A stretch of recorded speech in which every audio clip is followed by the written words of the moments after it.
For American Indian Education at the Oklahoma State Department of Education, Julian Guerrero, Jr.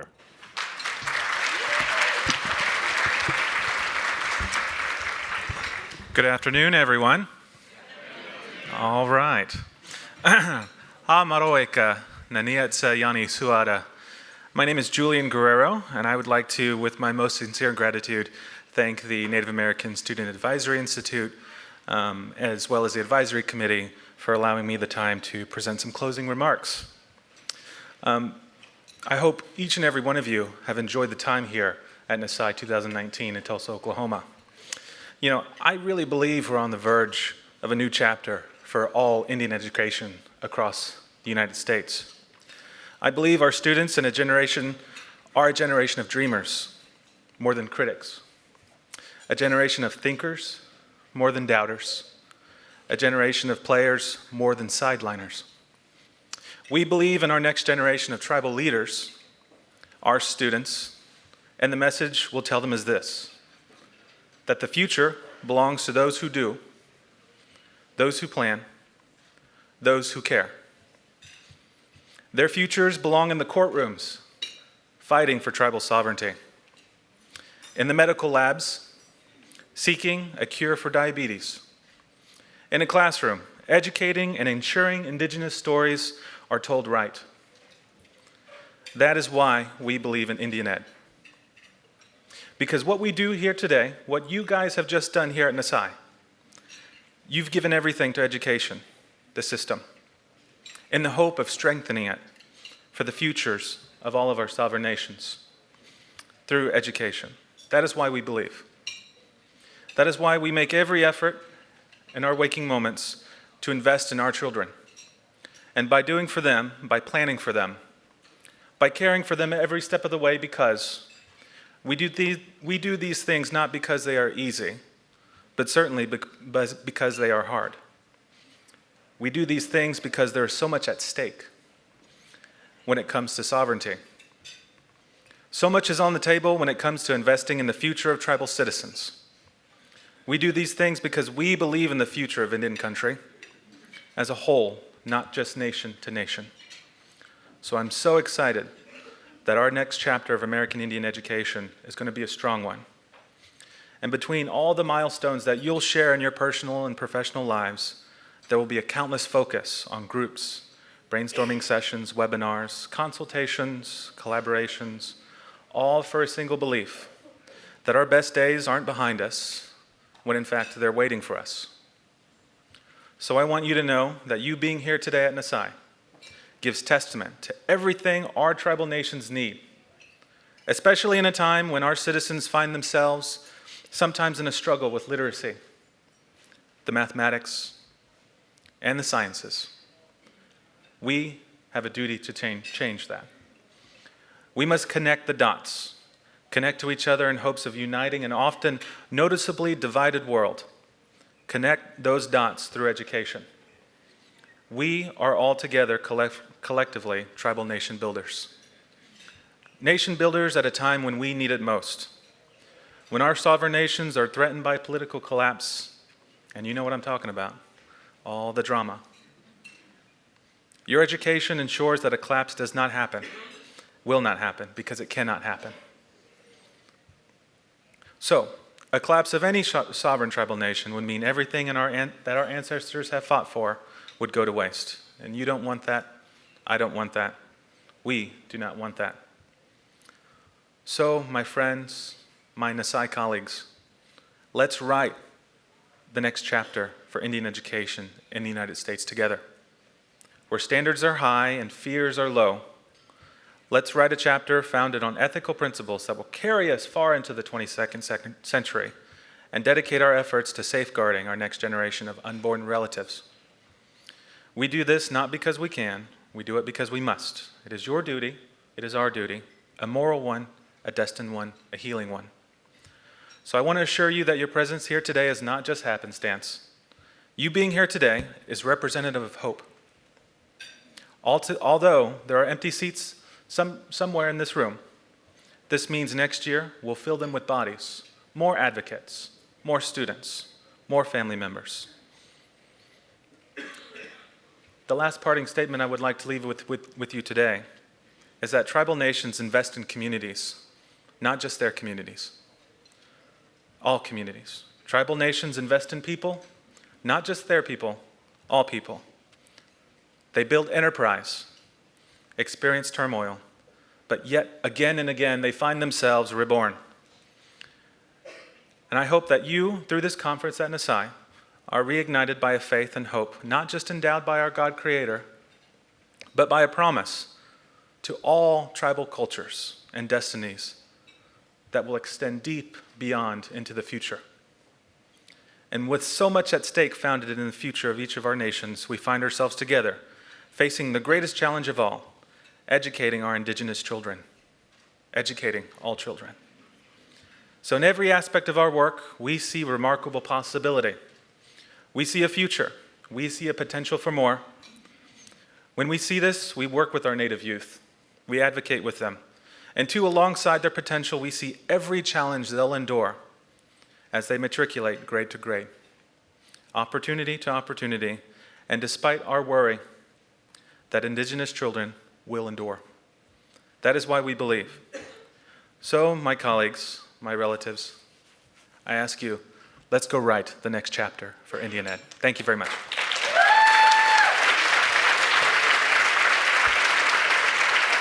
Please welcome back to the stage the co-chairs of this year's conference, Faith Price and Jacob Moore.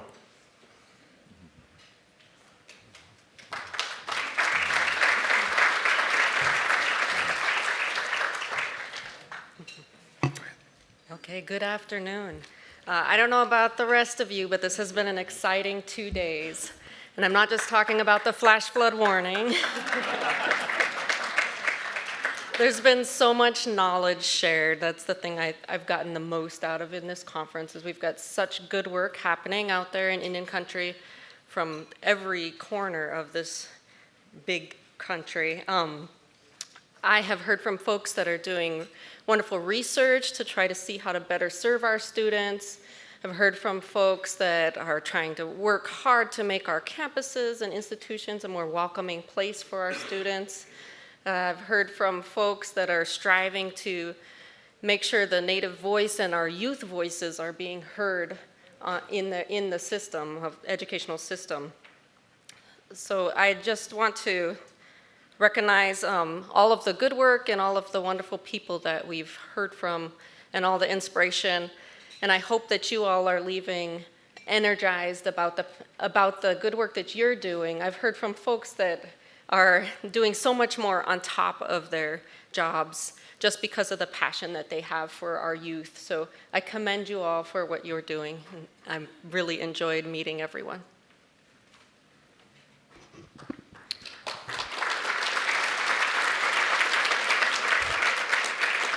So don't leave yet, because we still have an afternoon of presentations, but we are doing the thank yous now, knowing, that people are going to probably start thinking about their flights or just have to check out of their room. But, I think that we just want to make sure that, and we're going to tag team this in terms of making sure that we recognize everyone that should be recognized. Foremost, our host for having us here. Unfortunately, I had a meeting yesterday at my university and wasn't able to get away until yesterday afternoon, and so I didn't know you all had a sun until this morning. I know you've had cloudy weather, so it was good to see the sun out today. Just in terms of my own, kind of perceptions on terms of this week and the conference in and of itself, obviously it's very dynamic, intentionally, this idea of interaction, of being able to spend time not just listening to talking heads, but really sharing amongst yourselves a conversation about the work that you do. In our presentation that we did, in terms of some of the work that we did at ASU, we put the conversation in context that if you have 100 students, Indian students that start 8th grade together, only 60 of them will finish high school. Of that, 15 to 20 will go on to career tech or some kind of higher ed. And of that 100, only about 7 to 8 of them will get a bachelor's degree, and less than 2% will go on to get a PhD. So our work is cut out for us because we're missing out on 90%. These are statistics, and again, that means that maybe they didn't finish that first time, and a lot of us have come back to finish our degree at a later time in life, so we can add that number back in there. But obviously, we know that our work is cut out for us, so we appreciate all the work that you do. So as we make sure that we recognize those that have helped this journey this week, we do want to acknowledge the Henrietta Mann Leadership Award for Amanda Ticini. And then I'm going to turn it back over to Faith, and she's going to go through some folks as well. So.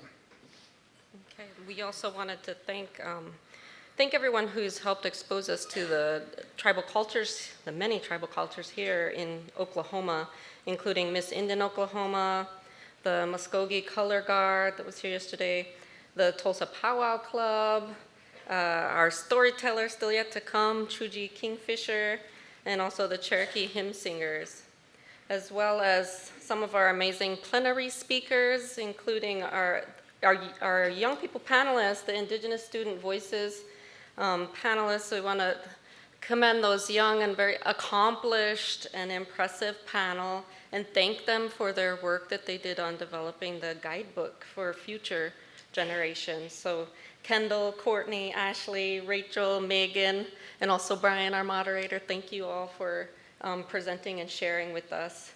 As well as we wanted to acknowledge Ponkawi Victors, the Kansas State representative who was here yesterday. She was such a firecracker. I don't know about the rest of you, but I want to go watch the YouTube and watch her speech once again. She was amazing. As it is, we're tag teaming this, and I was telling Faith earlier, I said, I don't know if I can pronounce Chuji, or I was trying to tell her to make sure we covered some of those that have yet to come. And she said, that's your part of the script, and I still skipped it. So I'm glad that she got that in there. We do want to thank Daryl Todema, another one who's going to be our keynote this afternoon, for joining us, and I'm going to turn it back over to Faith. So. And thank you, Julian Guerrero. We wanted to acknowledge you being here, and thank you for sharing those inspiring words, and just recognize the impact of the work that you do here in Oklahoma for so many thousands of Native youth. We also want to thank the rest of our Nasai Planning Committee. It's been wonderful to meet you all here in person and work with you over these last few months in putting this together. We also wanted to thank the College Board senior leaders like Jim Montoya and all of the Board of Trustee members that were here supporting this conference and coming. I hear a lot of you come every year because you enjoy Nasai so much. We're really, thank you for your support. And also wanting to acknowledge Jamila and Cindy and everyone who works behind the scenes to put all the logistics of this together. We provide them input on the conference, but the College Board staff does an amazing job in all of the, the logistics and details and many, many things to make this run smoothly. Let's see. And also, of course, we want to thank the attendees of Nasai and all of you who were presenters here and everyone for sharing their knowledge. I just heard a lot of people making wonderful connections. So thank you, and let's give our Nasai attendees a round of applause. We're really pleased you all came.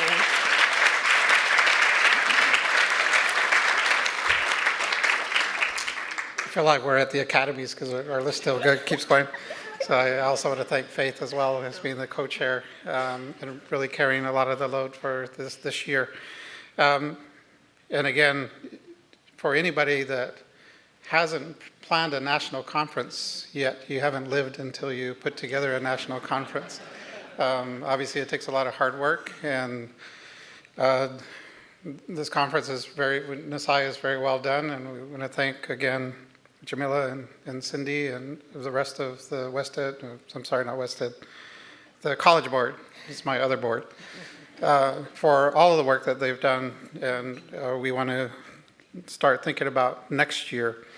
But before we start thinking about next year, we also want to express our hope and expectations that you continue this work throughout the year, and hopefully you've been inspired and reinvigorated in terms of being able to get back out there and get back in the trenches in terms of the work that you do, and that you can build on what you've heard and what you've discussed and what you've shared here at this conference this year.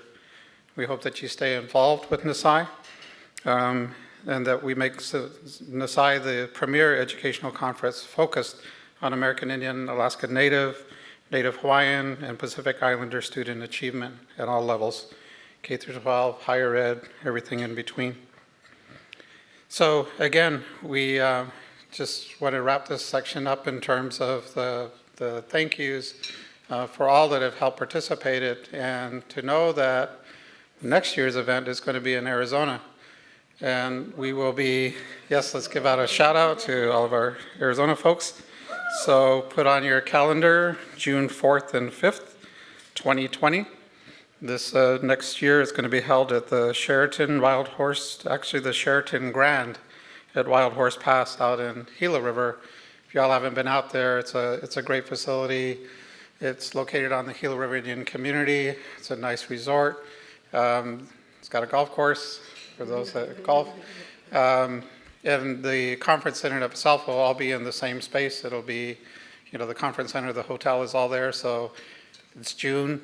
It's going to be a little warm, but you don't ever have to leave the building if you don't want to. So again, we want to thank you for attending this year. And like I said, we still have more to go this afternoon, but let's give yourselves one more round of applause as well.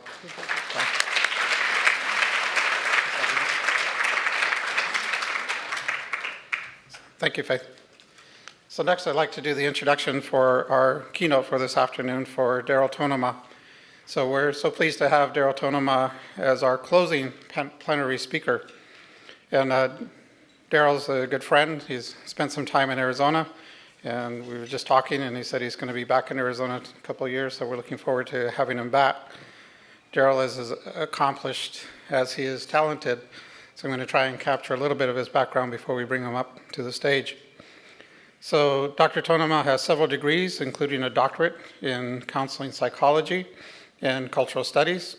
He has sat on numerous state, national boards addressing disparities in education and healthcare among the Native communities, and has done extensive work training Native communities in the United States and Canada on trauma and its relationship to behavior and change.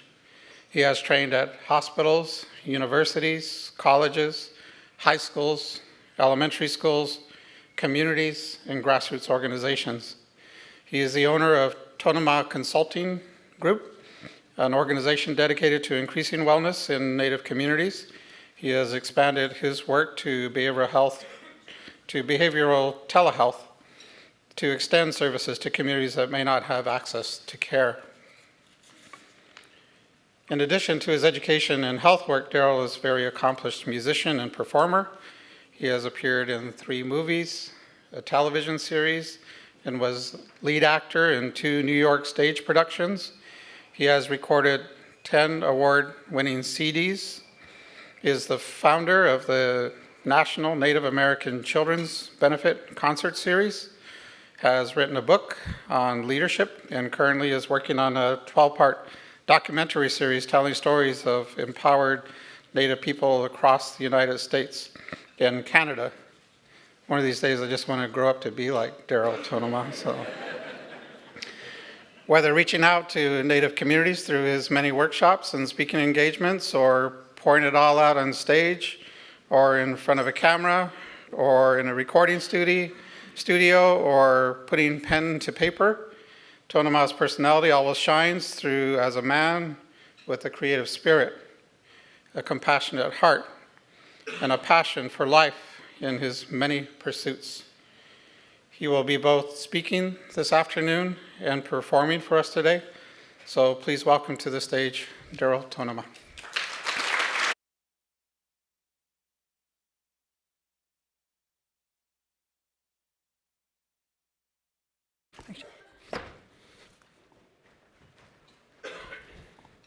Good afternoon.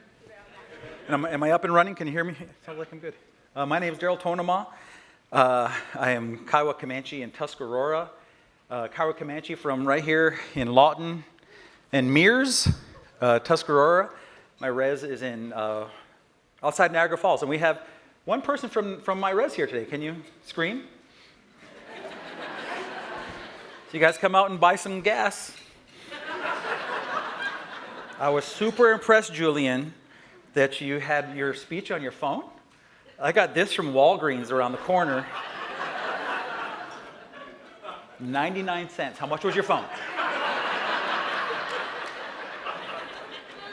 All right, I get 33 minutes to give you this talk, and there's a timer right there. And ADHD has its perks. And I always challenge myself, stuff like that. Let me knock this out in 33 minutes. So I have the blessing and opportunity to work in Native communities across the U.S. and Canada. I've been to about 90% of the reses in the U.S. and probably about half of them in Ontario. And I get to work primarily it's just evolved that I work with kids a lot. That just kind of happened. That was never an intention. I work with kids a lot, and then it ended up being working in trauma a lot, in PTSD, in anxiety. And I noticed after a while that the same tools that I was using weren't being effective. That I was having the same conversation over and over and over again with the same people. And I just thought, man, I suck. And maybe I need to try something else. I should become a biker or something. And then I realized that the tool wasn't matching the event. And then I dove into the research that trauma, anxiety, PTSD, the things that were passed down intergenerationally, does not live in the cognitive processing centers of the brain. It lives in the sensation, the somatic center of the brain. So here's a cool phrase. If we could have thought our way out of it, we would have by now. Correct? I'm going to say that again. And if you agree, just do this way. If you disagree, just do this way. If we could have thought our way out of it, we would have by now, right? There are people from Vietnam who woke up last night screaming. There are the people who went to Afghanistan, have anxiety attacks today. And smart people, if they could have thought their way out of it, they would have by now. So as people who work with young people, let's look at them and say, what tool is going to move the needle for this person? How are we going to help this person become sovereign? I'm going to say that again. That's not as smart. How are we going to help this person become sovereign? Because if I give away my strength to anxiety, to fear, to hiding, to disabling myself, I'm no longer sovereign. And our first point of sovereignty is, how am I controlling this? If I can't control this, how am I going to determine my community? How am I going to determine the people sitting next to me? How am I going to lift if I can't even control this? And so that was what I started to look into. What can we do differently? Now here's something I'm really into. And I want you to hear me say this. I'm totally down with spirituality and prayer and healing, the healing powers of those things. I'm totally into that because I have conversation with kids all the time that that's what they need. And I'm totally into that. But I'm not going to come here with such a diverse group of people and say, well, here's how you should do it in Alaska, and here's how you should do it in Mears, and here's how you do it in Tuscarora, because that you go home and look at those things. You go home and find out what are some things that we can do sovereignly in our community to move the needle for our people. What I can do here today is kind of tell you the work that I've done as a psychologist. And for a long time, it was frustrating work. And then I changed how I approach it. And I have to tell you that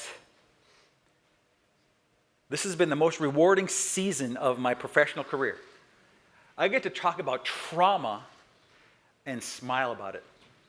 You know why? Because I know how it ends. I know the ending.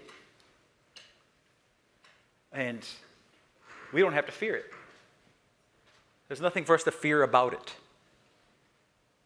What we fear is the narrative that went along with it, is the sensation base that goes along with this narrative. But what if you separated those things? What if this didn't equal this? What if the story just became something that happened and I'm so empowered that it doesn't affect me in this way anymore? It's possible. I've seen it happen right in front of me. It's kind of amazing. So here's when I approach my work, you know what's, Julian? You know what's cool, smart that you did? You can adjust your font size.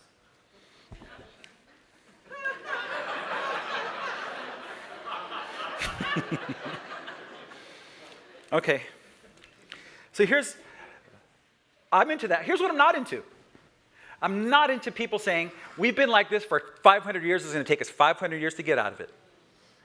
I'm not down with that. And I don't want you to be down with it. And I have 3 beautiful chocolate kids at home, and Gracie's 15, and Parks is my little mini-me, and he looks just like me and walks just like me, and I look at him and I say, I'm sorry, son. And Jack is kind of the in-between, and I want those 3 little chocolate buggers to feel sovereign and powerful. Not just our home, but when they leave the home. I want them to affect their community, and it's not going to happen by accident. It happens by scaffolding, by who is Carminda, my wife, who is Carminda, and who am I? And that's the number one thing in healing, is who am I? If I want my kids to grow strong, what am I, Dad, about?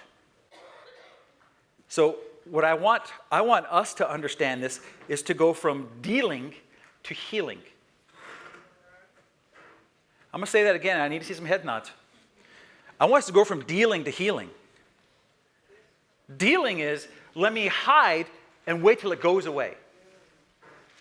Let me have this coping skill. I think of butterflies and moonbeams and rainbows until this goes away. And let me tell you something. Trauma's a jerk. Trauma's a jerk. Trauma's end game is to have you, your students, your community in their bedroom with the lights off under the covers with a drink. That's its end game. And if we hide, we're playing right into it. And trauma just laughs because I don't want to go to the ball game because I feel like this when I'm at the ball game. I don't want to go to the powwow because I feel like this at the powwow. I'm going to stay home. So I'll close the front door. But if company comes over, I'll go in my bedroom. And it's too noisy. I'll get under the covers. And I feel bad inside. I feel like this, so I'm going to use an external tool for an internal event. I'm going to say that again. We get stuck using an external tool for an internal event. And that tool looks like smoking and hitting and drinking because we avoid this thing that makes us feel like this. And we all do it all the time. Who in here likes to feel overwhelmed? Nobody does, right? None of us like to feel overwhelmed. So we have tools that we use to not feel overwhelmed. And sometimes they're really healthy. Sometimes you talk with friends. I play guitar. I go for jogs. I got a nice jogging road at home. You pray. You have internal tools. And here's what's cool, what I've learned about trauma. Let me pause there for a second.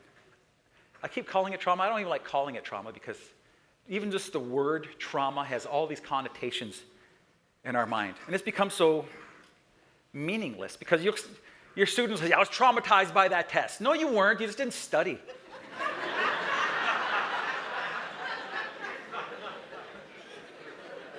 I'm traumatized. I just had an awful cup of coffee. No, it was just bad coffee, man. It's not trauma. Trauma's a whole different animal, but we whitewash everything like that. Same with healing. Let's have a healing 10K.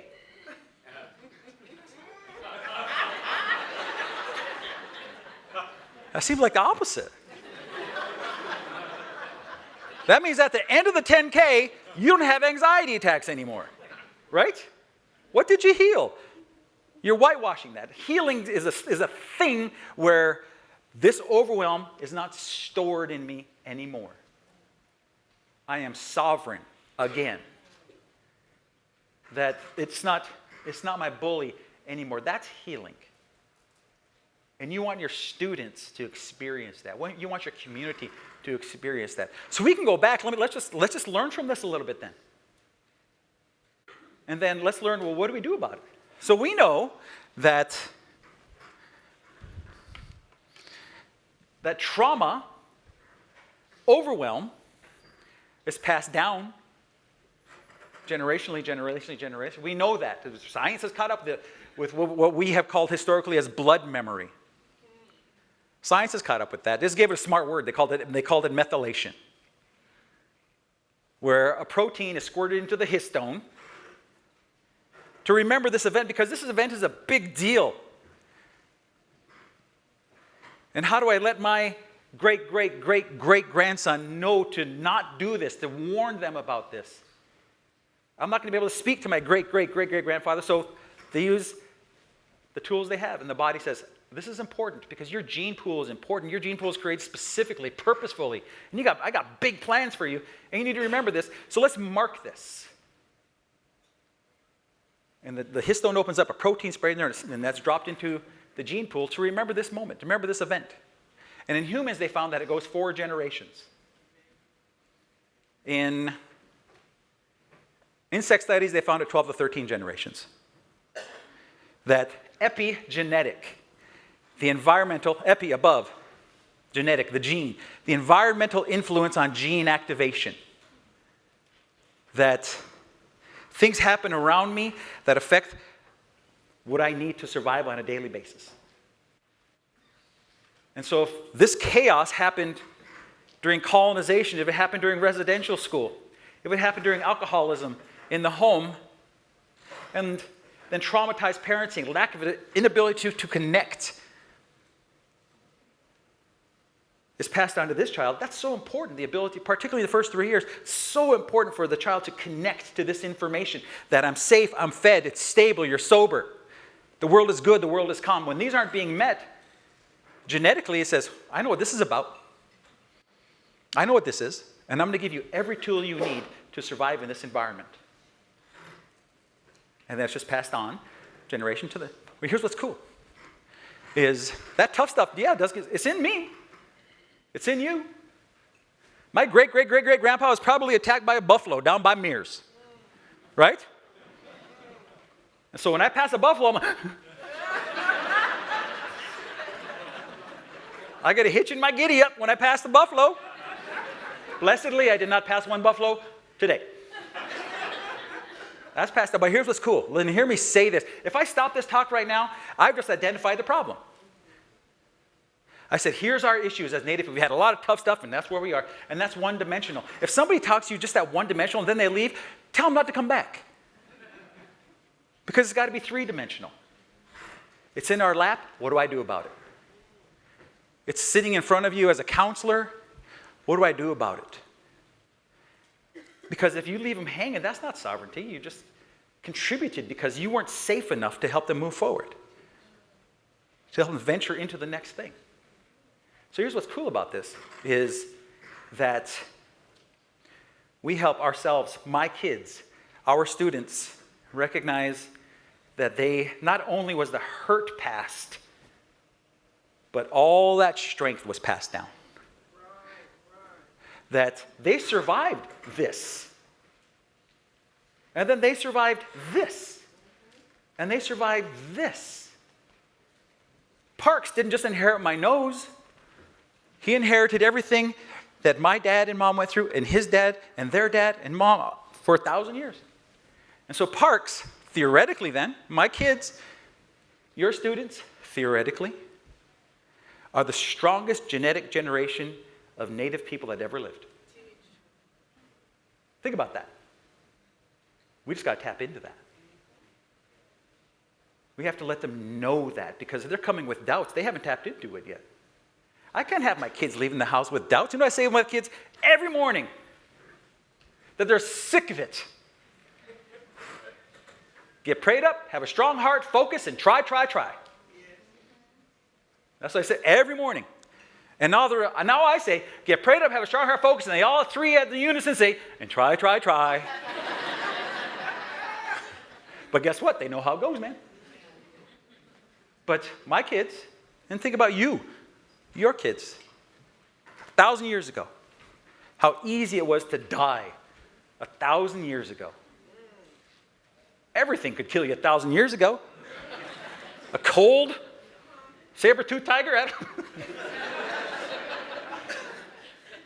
1,000 years ago.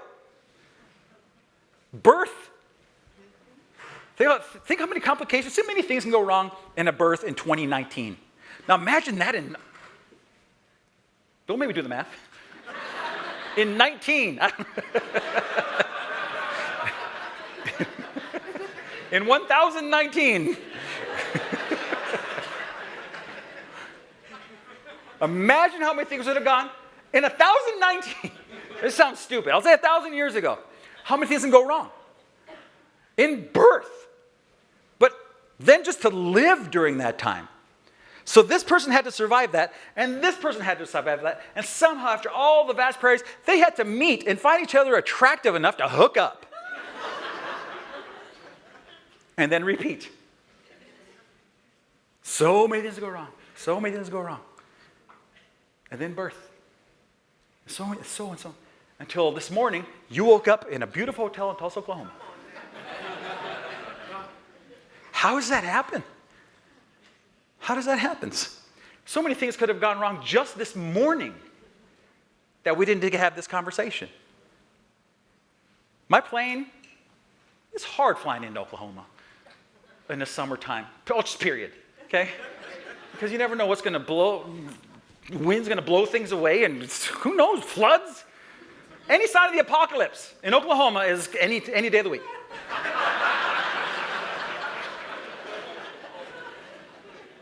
So many things could have gone wrong, correct? Yet we're here, and you've succeeded. You're thriving. And we're having this conversation in a beautiful hotel in 2019. That blows my mind. Your students, even though they had maybe they come from tough stuff, man, they're there. They don't have to be. They have every excuse to not be there. You have every reason to not be there. So when they're in front of you, who are you? You may be, and I take this responsibility very seriously for myself as well. I may be the only safe person in somebody's life. And here's what we know about safety, is that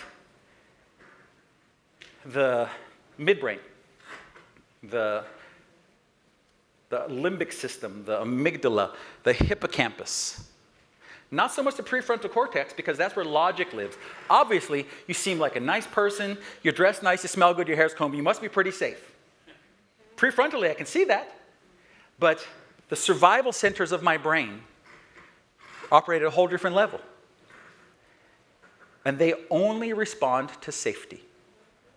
My vagus nerve, my dorsal and ventral vagus nerve. My dorsal vagus nerve goes into my stomach. And we call that, anybody have a nervous stomach? Anybody have stomach problems sometimes and get nervous? No, it's not me. I don't at all. Why is he asking me? Oh, I got to go to the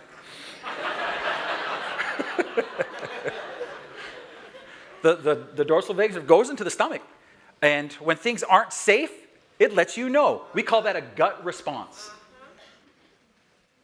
And it's put there amazingly to keep you safe. And it knows when you're not safe. It knows when your pupils are dilated. It knows when you're activated. So we say you need to calm down. Who likes to be told to calm down? When your honey says, you should calm down, do you say, why didn't I think of that?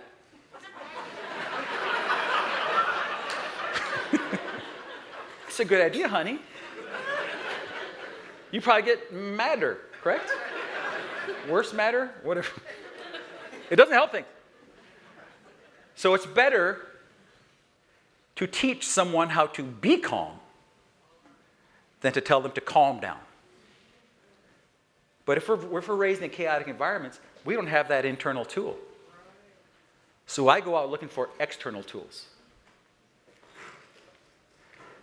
College, high school should be places of empowerment, but often are places of disenfranchisement, because it feels like this inside, and we've attributed Schachter's work as we attributed sensation base to this.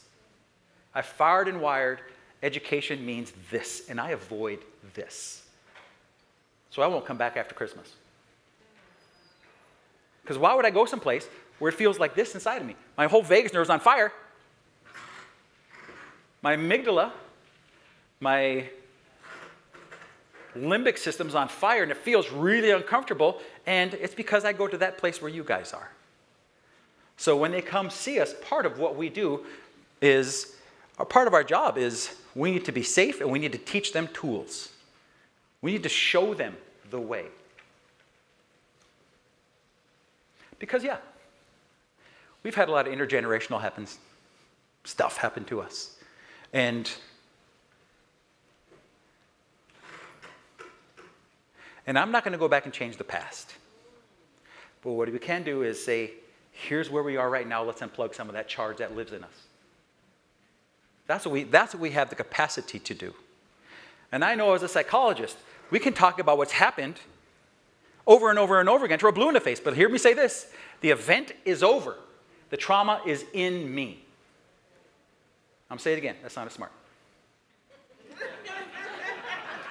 The event is over. It's in me.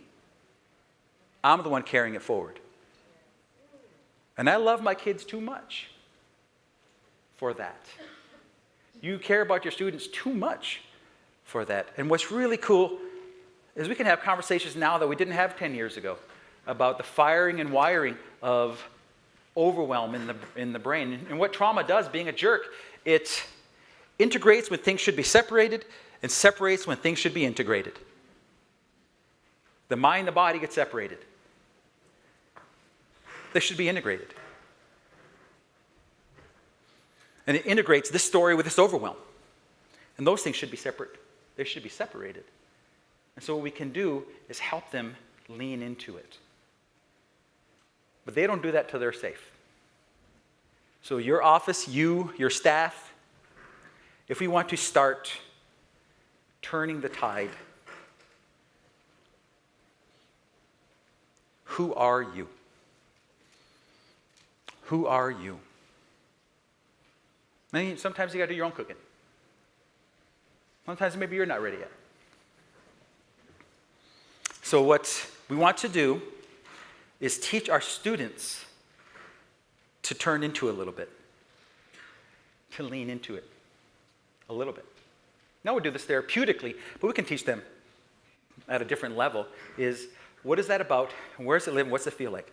And just sit with it for a second. Because trauma, that overwhelm, is a literal electrical charge. I brought a toy. Yay. ADHD has its perks.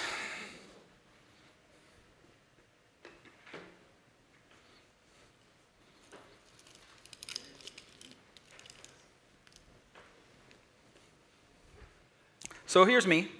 I'm electrical, right? You guys are all scholars. I'm electrical. This thing needs an electrical conduit. Look at me. That's me.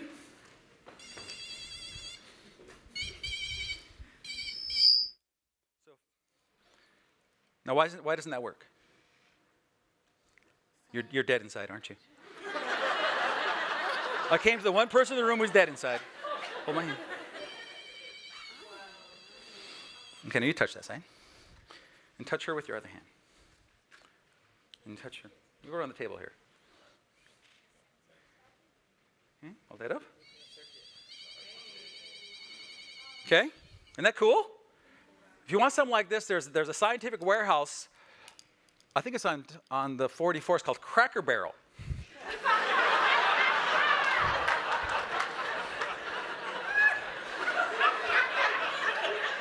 So here's what we know, is this charge goes where you need it.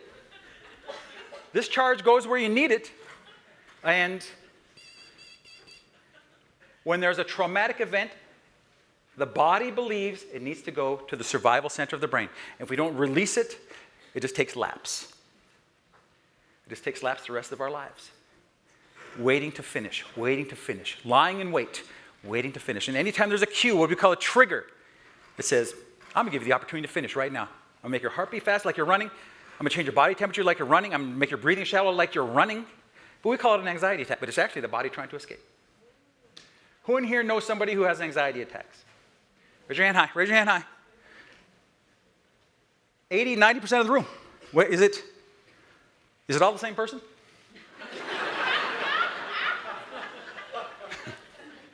That person freaking out last night. I'll assume it's different people. I'll assume it's different. What it is, listen to this. And let your friend off the hook. Their brain, something happened at some point, and who knows what it was. It could be one of a million different inputs. But the brain picks up on it and says, dude, this is just like the original event. I'm gonna do you a solid. I'm gonna take care of you. I'm gonna get you out of here. I'm gonna make your heart pound. I'm gonna make your body, I'm gonna do this. But you're in the middle of a movie theater. You're driving down the highway because it's not located in the logic center of the brain. It's located in the survival center of the brain. So every trauma research you look up is going to say the work is bottom up, not top down. The work is, where is it? What does it feel like? What can we do about it? Let's change the course of that. Not think it through and tell me all the awful things that happen in your life. That's top down. Because it does not live in the logic center of the brain. It lives in the survival center of the brain. And we in our native communities have been on survival mode for far too long. In 2019, it's time for us to lean into it and get into thriving mode. And if I'm hiding, if I'm ducking, I'm not thriving, I'm hiding. I'm limiting. And so what we want to do is teach our people to lean into it just a little bit. Because the whole autonomic system says, you mean there's no reason for us to feel like this? There's no reason for us to be like this so we can unplug this if we want to? And then it starts to learn. It starts to learn. It starts to learn. It starts to learn. And once it starts to learn that, school becomes easier. Sports become easier. Socialization becomes easier because we've unplugged. We've given them tools. So I was at a school.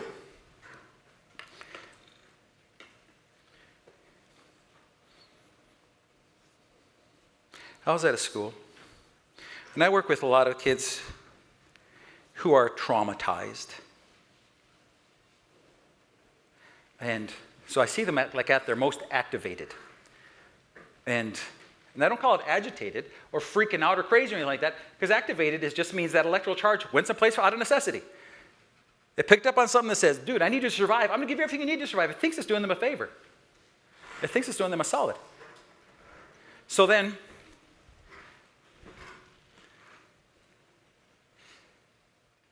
I'm in a gym watching the kids sing, and one of the people that come in and while I'm watching them, and they say, Dr. T, there's a student on the playground just freaking out, like that. And I said, well, but I never get to see kids sing. I just get to see them scream and cry. And I was like, and so I said, okay. So I go out there, and this student, beautiful native kid, ponytail past the middle of his back, and he's hanging on to the chains on the playground, just white knuckling it, like just bawling. And he was drooling, and snot was coming out, and my ADHD, the sun was hitting the snot, and I was like, golly. When you think about it, it's beautiful. And he's like, like that. And here's what I know. My first question is, can you talk about it? Because I know that language lives in the Broca's region, Wernicke's region, and if I did an fMRI study, he's like that. They're gone. He's all about limbic system. He's all about survival. He's all about the vagus nerve at this point. So language is off the table. Logic is off the table. Because logically, why would he be needing to do this? He's perfectly safe at school. But logic's not part of the deal in an anxiety attack. So I said, do you want to have a flute lesson? And he's like, like that. And I said, I got my flute in my car. Well, I just happen to have my flute in my car. And so we go over there, and I try to have him leave the location because there could be something right here that his amygdala says, this is just like when it happened. That person's shirt is just like the person's shirt who abused me. Now, it's not logical. Of course, I remember logic's not part of the deal. It's not part of the deal. So his body just says, I'm going to help you survive. And gives him everything he needs to survive. And so we go sit on a hill, and he sits there, and he's like, and I said, when I play flute, I don't blow. And the 4 C's of trauma were calm, caring, confident, and competent.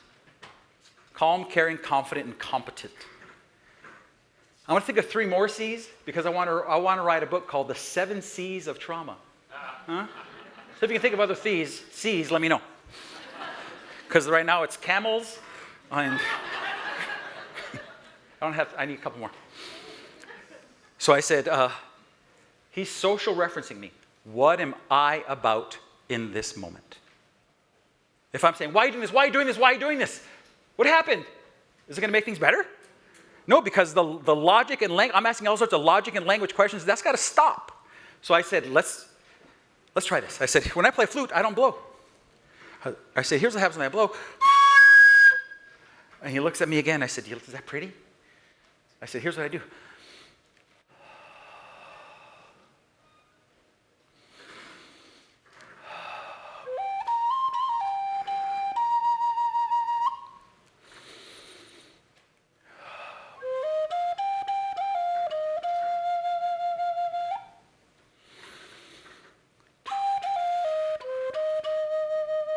And I said, breathe with me.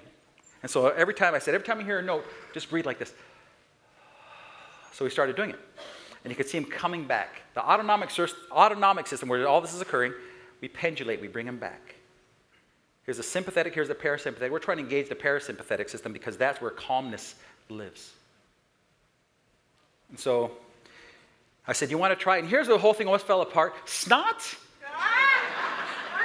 And I was just picturing going to the holes and making a big balloon here at the bottom.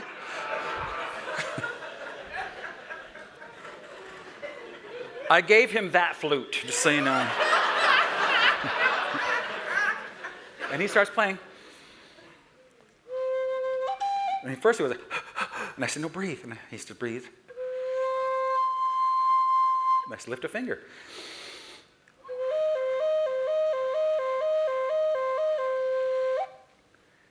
And he came back. He pendulated. If you'll notice, I didn't say anything like, think about this, think this through. I didn't do anything like that. I said, here's where it is, and here's what it is, and here's what you can do about it in this moment. There's all sorts of research support that we know that nasal breathing is very different than any other type of breathing. It affects midbrain function. It unplugs midbrain firing. It's the simplest tool. And here's the last thing I want to say about this before I start rocking your world. Is that we have every tool we need to fight back against overwhelm. It's already in our body, which is really cool. We already have it. We just need to know how to work it. And I have been blessed. Man, I can't even overemphasize this. I have been blessed to see it happen right in front of me. A student, an adult, reclaim their sovereignty. And once they reclaim their sovereignty, the world opens up. Things change for them.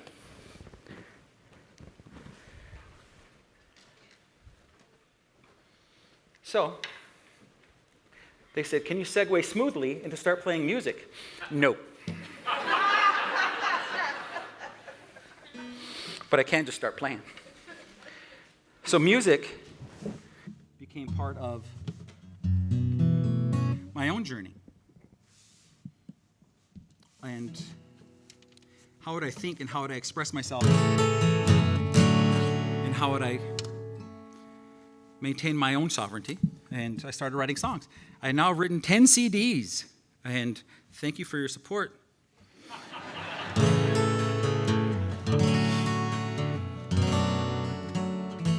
So I was playing a show at the Kennedy Center in Washington. And after I finished, this lady comes up to me. She had long blonde hair, and she said, Daryl, are you Native? And I said, yes, I am. And she said, I thought Natives were just supposed to play flute. and sing about buffaloes. Clearly, she was a Viking.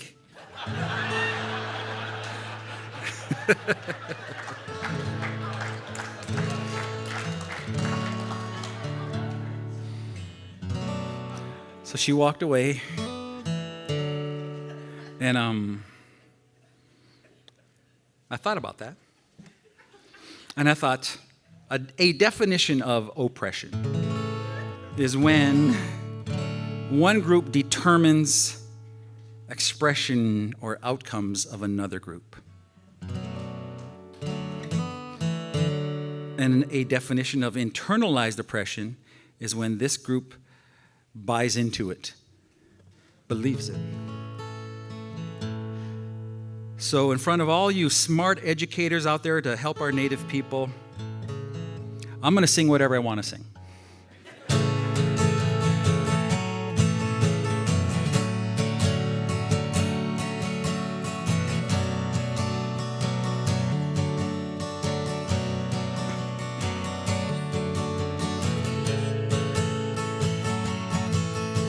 Your lies came out like stars as my faith disappeared with the sun. At this lakeside tonight, truth skips like stones across water that need none. And your child inside plays little girl games. Seen your Cheshire smile, felt your widow's bite.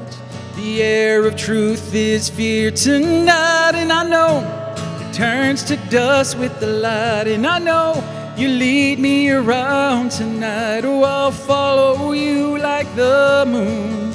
You run like the rain, and I know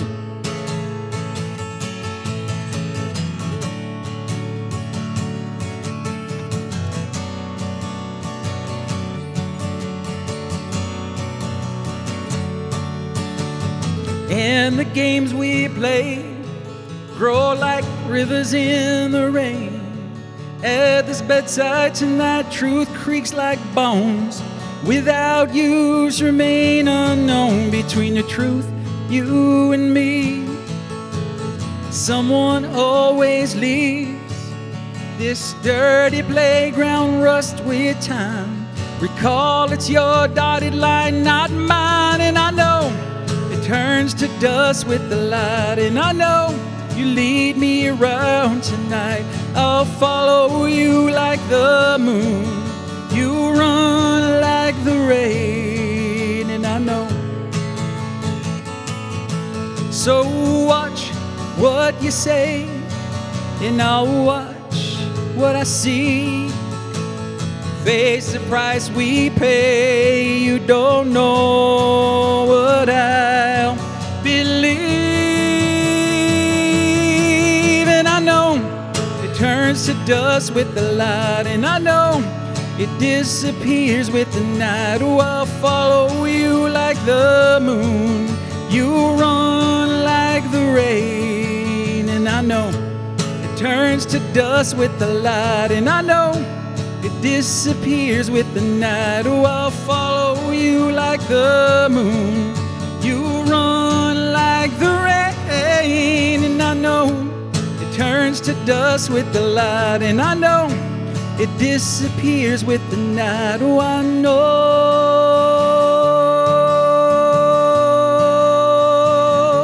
Oh, I know.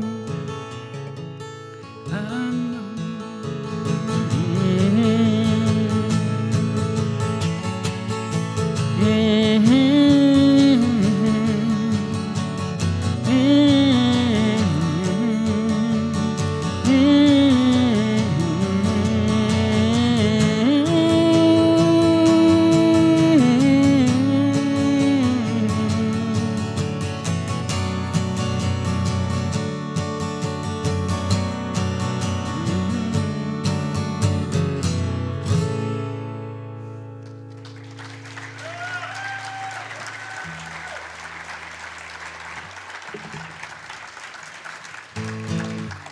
And finally, I have to get finished pretty soon because I got to get on a flight home because tomorrow is the community-wide garage sale.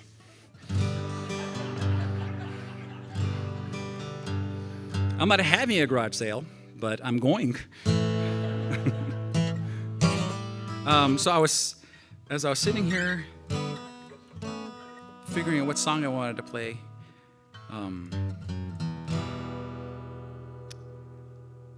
it's changed in my mind about 4 times. So I'm landing on this one. Only because I don't play this everywhere I go, because sometimes you play with non-native audiences and they just wouldn't get it. And one of the healing things in our community has always been humor. When we were able to laugh at ourselves, and you guys know that when you have dinner, somebody gets teased really hard, right? In our house, it's usually me leading the teasing. So knowing that humor is part of how we connect with each other. There you go, that's what I want to say. Humor is part of how we connect to each other. And I wrote this song here in Oklahoma. I was driving from Norman to Sulphur. And I had my guitar in back, and this is when I was going to school at OU a long time ago. And had my guitar in back, and they said, well, we want you to speak. And I said, okay, what should I talk about? And so I had a Walmart receipt on my front seat. So I wrote this song on my Walmart receipt. And the first time I played it was when I got there. I thought, well, I'll do a 12-bar blues thing. Maybe I'll tell that story in the blues type thing. And unfortunately, for better or worse, if you were to know that I played music, this would be the only song you know of me. Oh, I saw her hit the powwow grounds in a one-eyed rusty Ford. Muffler dragging, smoke was blowing, she can't make it, help me Lord.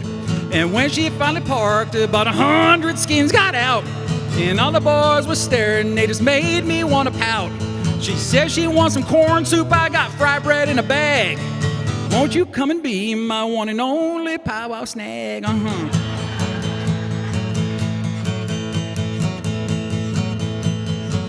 Oh, she got dirty powwow ankles all the way up to her knees. She's standing all alone, her friends going bathroom in the trees. And I'm sticking out my chest, cause I know that she can see. And if I had my way, she'd be snagging up with me.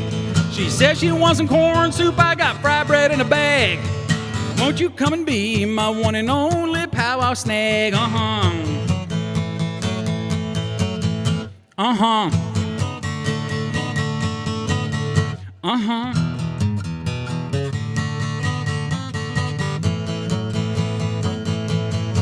Well, she finally said, all right, cause I offered her some cheese, and I'm sticking out my lips saying, kiss me, baby, please. And we're sitting in her teepee.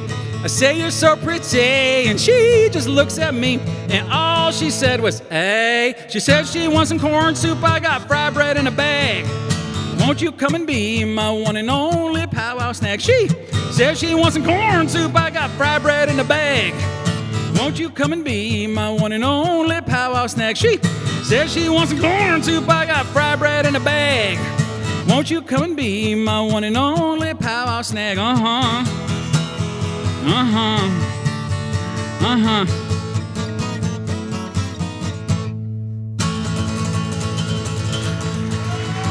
Thank you, my friends.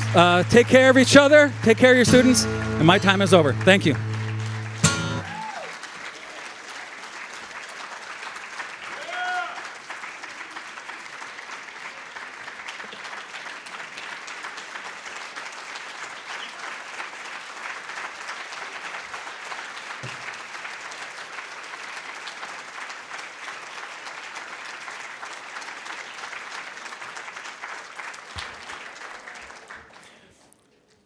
Now, please welcome from the United Kitawa Band, Kitawa and Cherokee storyteller Chugi Kingfisher.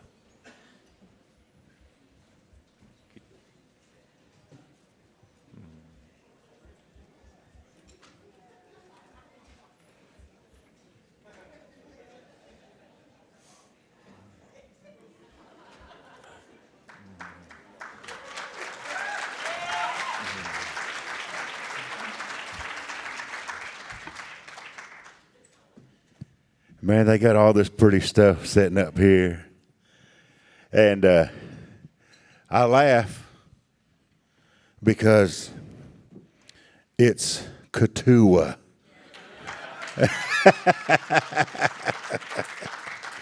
That was a good try, though. At least you got Chuji right, you know.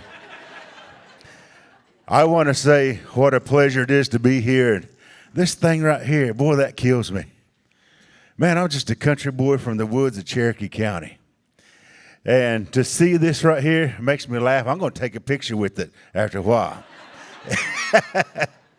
But my good friend, she asked me to come and be a part of this, and I had no idea what to expect. And so I agreed to come and share because that's what this is all about.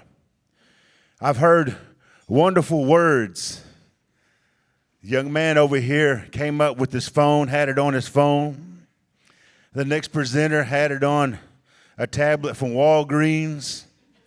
I got all of them beat because it's still right here.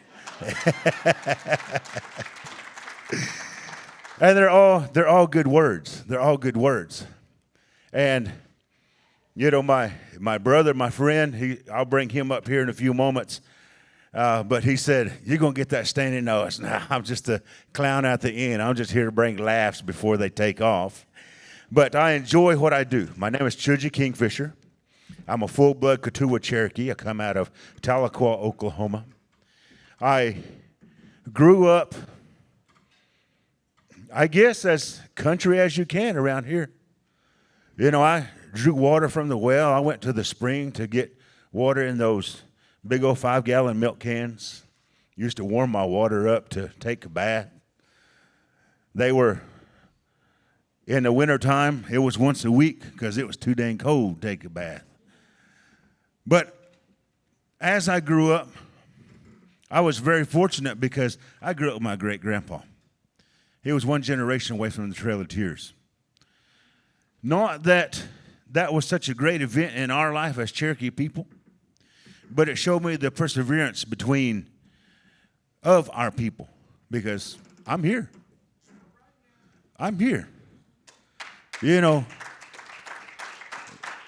they tried to, my people, they tried to take us away and gave us this and that, and not just mine, but many of the southeastern tribes, many of the tribes here in Oklahoma. The furthest tribe that came here to Oklahoma are the Modoc people. They come from Oregon and Washington. So they dumped us here in this great place they call Indian Territory. We made it home. We continue to survive. We live in this country. We live in this state. We live in this state of mind because look how we dress. I have a few friends that are Kiowa, my auntie, and she dresses every day. She dresses Kiowa style. And I asked her one day, I said, "Auntie," I said, "why do you dress that way?"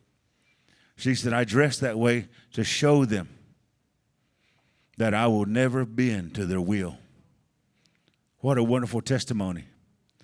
What a wonderful testimony. Sometimes I wished I had that testimony, but man, I like these shoes and these clothes too much. But I love what I do. I'm a storyteller. I've been doing storytelling for 35 some odd years. I've traveled all over the United States. I've been this way and that way, and as I heard Daryl speaking, I've been to several of those states doing this and that, and you know, I love what I do. There was something that was said that, you know, we're doing now for those that are unborn, for those that we will not see. That's exactly why I do what I do. I have 5 grandbabies. One of these days, they're going to have kids, and so I do what I do for them because I want to assure that what I'm doing, what I'm saying, the way that I live is going to survive so that they will know. That's exactly why you guys are here. You're making that difference not for yourselves now, but for those generations that are yet to come. I really like that there's our best days aren't behind us, but we have more opportunities in the future, better opportunities. Today, I want to share just a little laugh with you. And when Daryl got up here and he started talking about the flute, I almost just took my flutes back to the car. A wonderful musician. I was very honored to hear his songs and music. But I'm a singer. I don't know how to read music. I can't play guitar. And I don't even know why I put that on there. I'm not ready yet. But when I began this journey some 35 odd years ago, I began playing the flute. Not out of any type of necessity, but because I like the sound. And there is in our tribe a flute that no one knew about. And so a friend of mine and we began researching, and within a few years we brought back the Cherokee River Cane flute. Now you see it everywhere. Unfortunately, behind its vision, I guess, is a dollar bill.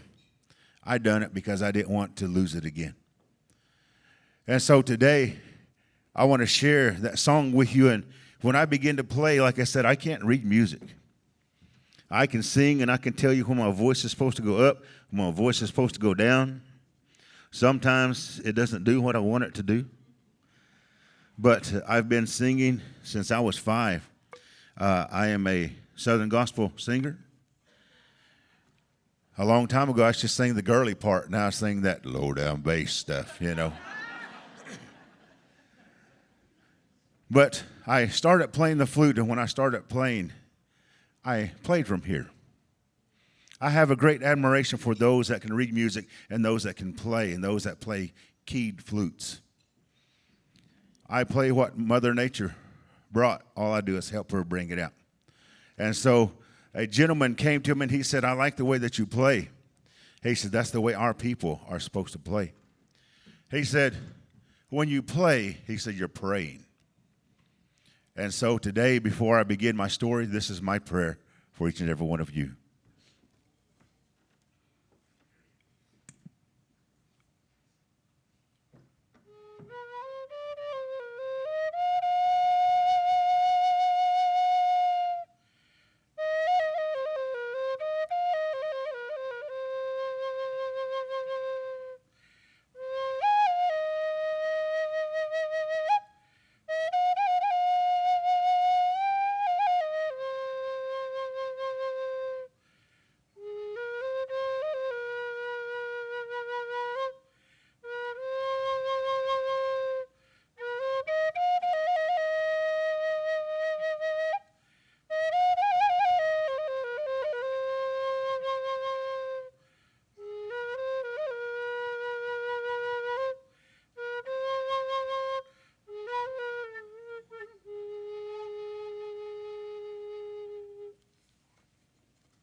I was getting ready to laugh. I thought you guys were scared to clap.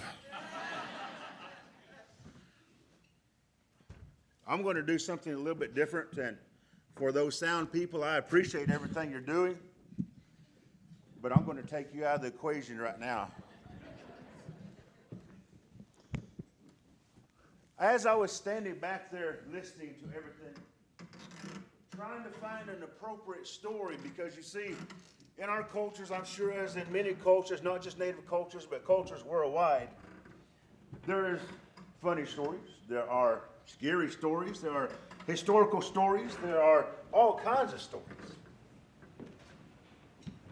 And this one story kept coming to my mind, and so today I want to share that with you.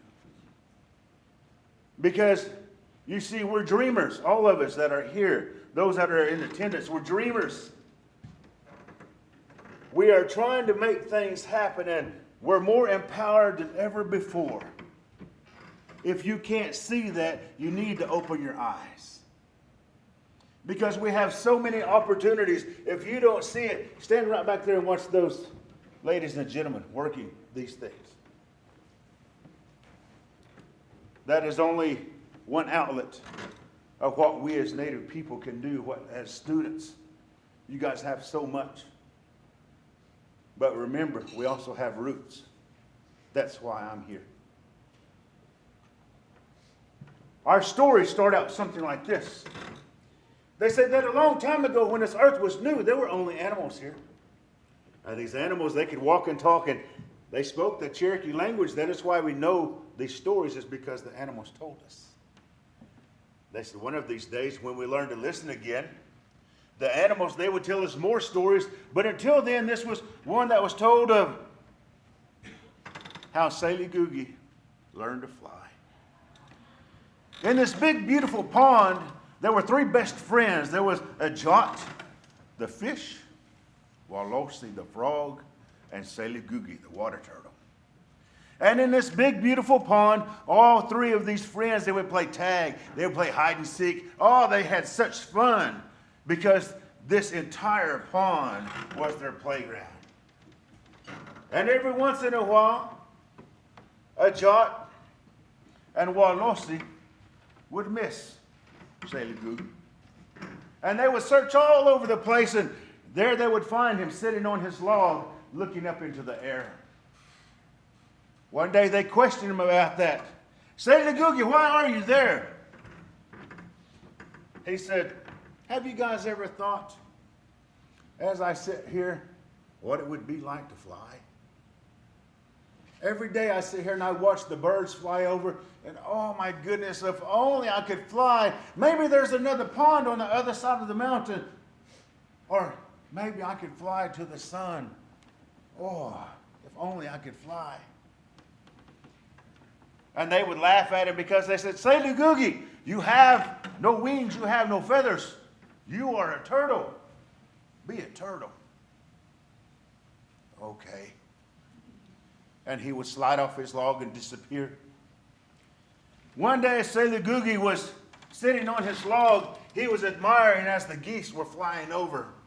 Oh, how strong and powerful they looked. And then all of a sudden, they turned and they landed on his pond. Oh my goodness, said Sally Googie. Maybe they can give me tips on what I need to do. And so when everything had settled down, Sally Googie slid off of his log and began to search for someone to speak to. And he bumped in to a grandmother. Hello, grandson. What is it I can help you with today? Said the goose. Sally Googie, he began to smile. He said, grandmother, I've been thinking for many days, for many weeks, for many years. I was wondering if you could give me some pointers on how to fly. Grandmother, she shook her head. She said, Sally Googie, you silly turtle. You have no wings, you have no feathers. You are a turtle. Be a turtle. Sally Googie was very sad as he swam back home, and he went to sleep with tears in his eyes. The next morning he got up, and you see he was very excited because Unethanah, the Creator, had given him a wonderful dream. And as he began to swim around, he was looking for the chief, and there he found him on the other side of the pond. Excuse me, sir. As the chief looked down, he said, oh, nephew, it is good to see you. What can I help you with? I had this wonderful dream, and I was wondering if you could help me achieve that dream.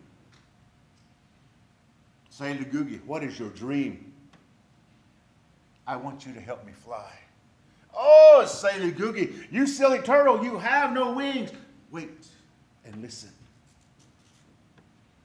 And so the chief bent his head down and listened to the dream. Oh, what a wonderful dream, Sally Googie. Said, Nolly, tomorrow be at your log, and I will send two of my strongest warriors to come and help you. Sailor Googie began to swim around the pond and said, come and see, come and see. Tomorrow I am going to fly.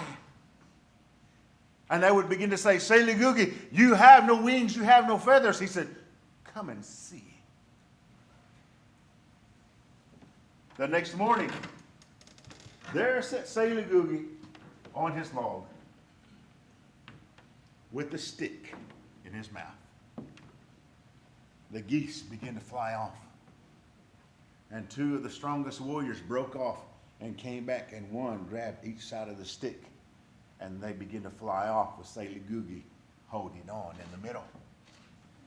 Everyone began to cheer and clap as they had gathered around that morning. Oh my goodness, look, Sailor Googie is flying. He has no wings, he has no feathers, but he's flying. Sailor Googie felt so proud as he began to fly and go higher and higher, and he could see over the mountaintop, but sure enough, there on the other side, there was another pond. He said, surely I can go and visit my other relatives. I know I have cousins over there. I know I do. And as he was thinking about that, he said, you know, I forgot to tell these two fine gentlemen, thank you. Well, don't, ski. And as he opened his mouth, he let go of the stick, and he began to fall to the earth. As he began to turn over, he saw that he was going to land in the water, and so he knew it was going to be all right. But the wind began to blow, and Sailor Googie landed there on the bank. They said that a long time ago, Sailor Googie's shell was smooth and shiny. When he landed there on the banks, that shell cracked into many pieces. And there he lay. Grandfather Wind was there in the mountains, and he heard all this commotion. And he came down out of the mountains, and he saw Sailor Googie lying there. He said, grandson, what is wrong? Why are you lying there like that? Sailor Googie told him of what had happened. And grandfather says, Sailor Googie, you have no wings, you have no feathers. You are a turtle, be a turtle. Promise me you would never do that again. I promise. He began to run around him as he sung his medicine song, and Sailor Googie's shell came back together, but it was never shiny again. The cracks are there on the back to remind Sailor Googie and his grandchildren what exactly had happened. Sailor Googie lived the rest of his days small and simple. Today, when you go to the lake or the rivers and the streams and you see those logs lying there on the banks, look very closely and you will see Sailor Googie's grandchildren lined up. And if you will look very closely, you will notice that their heads are always looking up. You see, Sailor Googie made the promise, not his grandchildren. And if you notice, they are always watching the birds fly over. And if you could hear what they are thinking, you might hear one of them say, oh, if only I could fly. I'm here to tell you today, students and everyone, don't let anyone ever tell you just because you don't have wings, just because you don't have feathers, does not mean that you can't fly. At least that's the way the story was told to me. Thank you, guys.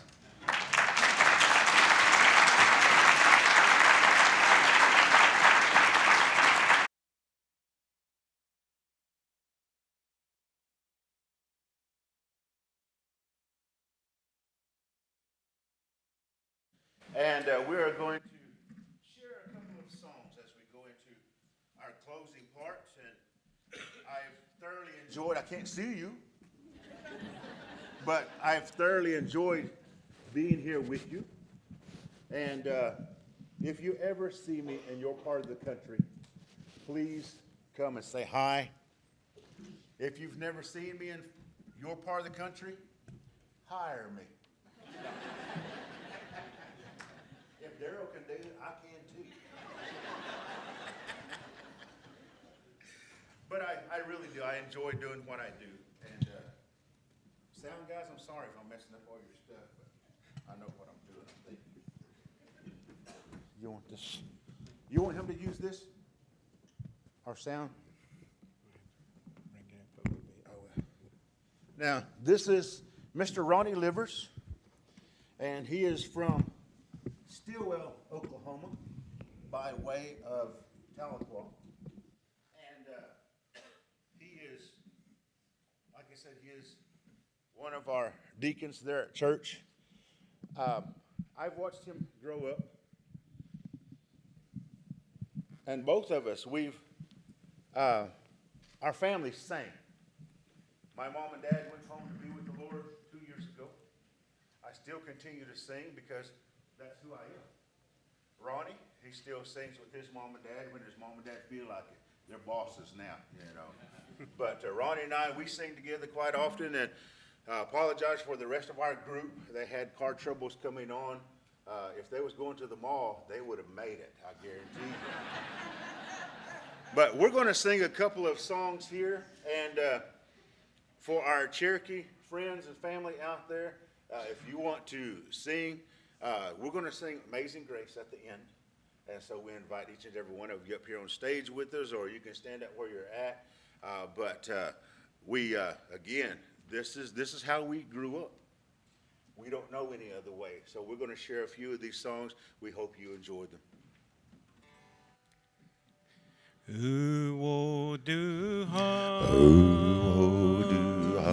Di Gwenasan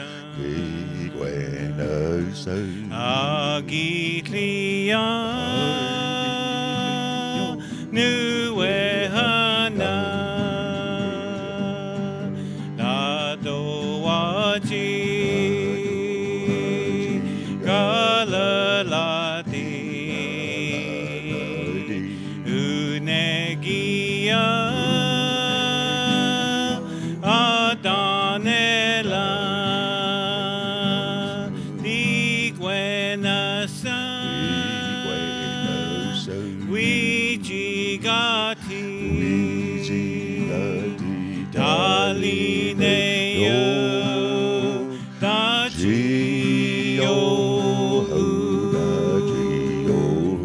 Naguase Wijigati Kalineo Dajio Di Gwenasan Wijigati Kalineo Dajio Naguase Wijigati Talineo Dajio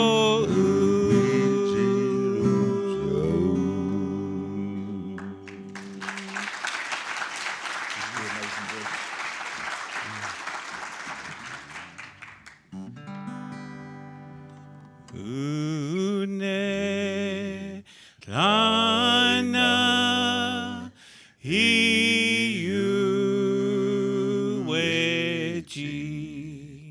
iga guya ei naigu josa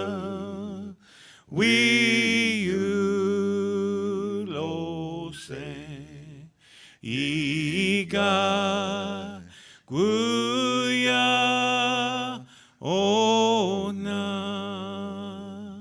ase noi unejeyi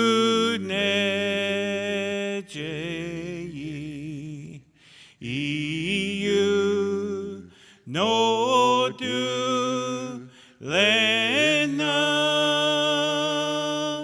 Talineda Jilu Jitli Judah, Neyu, Nejan.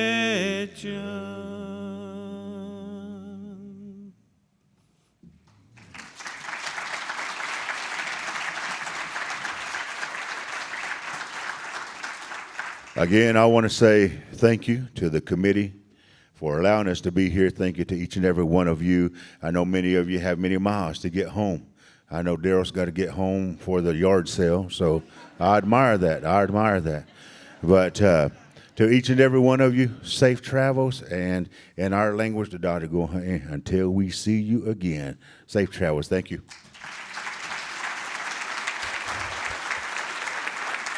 Thank you for attending the 2019 conference of the Native American Student Advocacy Institute. We look forward to continuing the conversation with you next year in Phoenix, Arizona for NASI 2020. Thank you again and safe travels.